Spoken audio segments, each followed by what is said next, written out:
চট্টগ্রামের আদালতে মঙ্গলবারের সংঘর্ষে আইনজীবী সাইফুল ইসলাম নিহত হওয়ার ৩ দিন পর দুটি মামলা দায়ের করেছে তার পরিবার।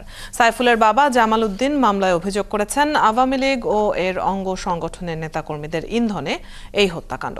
আর সাইফুলের ভাই আইনজীবীদের ওপর হামলা ও ভাঙচুরের অভিযোগে একই থানায় আরেকটি মামলা দায়ের করেন। এরই মধ্যে ভিডিও ফুটেজ দেখে ৯ হত্যাকারীকে চিহ্নিত করেছে পুলিশ। প্রণবেশ চক্রবর্তীর প্রতিবেদন।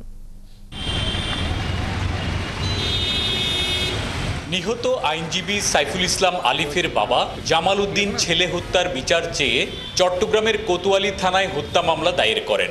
মামলায় তিনি ৩১ জনের নাম উল্লেখ করেন। জামাল উদ্দিন মামলায় উল্লেখ করেন, আওয়ামী লীগ ও এর অঙ্গ সংগঠনের নেতাকর্মীদের প্রত্যক্ষ পরোক্ষ ইন্ধনে এই হত্যাকাণ্ড। একই দিন আইনজীবীদের উপর হামলা ও ভাঙচুরের অভিযোগে ১১৬ জনের বিরুদ্ধে আরেকটি মামলা করেন নিহতের ভাই খানে আলম। সেদিনের সহিংসতার জড়িতদের বিচার দাবি করেন দুজনেই। এছাড়া তারা ইস্কন নিষিদ্ধেরও দাবি তোলেন। যারা জড়িত এদেরকে সর্বোচ্চ শাস্তির ব্যবস্থা করার জন্য আমি সরকারের কাছে বিশেষভাবে আবেদন করতেছি। আর ইস্কন নামে একটা যে সংগঠন, উগ্রপন্থী সংগঠন আছে, একে সরকারের কাছে আবেদন করছে একে নিষিদ্ধ করার জন্য। মহানগর পুলিশের উপপুলিশ কমিশনার রইস উদ্দিন জানান, মামলায় ভিডিও ফুটেজ পর্যালোচনা করে হত্যা মামলার আসামি ৭ জন সহ ৯ জনকে গ্রেপ্তার করা হয়েছে।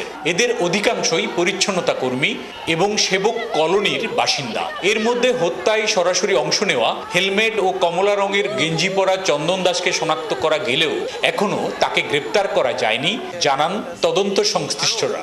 চৌকস তদন্ত দল তারাই এগুলোকে বিশ্লেষণ করছে এবং যারাই এখানে ছদ্মবেশ ধারণ করে এই কিলিং মিশনে অংশ নিয়েছে তাদের শনাক্ত এবং গ্রেপ্তারের জন্য আমাদের তদন্ত চলমান রয়েছে। এখানে কোনো রাজনৈতিক মতাদর্শ বা কোনো ধর্মীয় মতাদর্শের লোক সরাসরি ইনভলভ ছিল কিনা এই বিষয়গুলো আসলে তদন্তাধীন রয়েছে। মঙ্গলবার সম্মিলিত সনাতনী জাগরণ জোটের মুখপাত্র চিন্ময় দাসের জামিন নামঞ্জুর করা নিয়ে সহিংসতার সময় পিটিয়ে কুপিয়ে হত্যা করা হয় সাইফুলকে।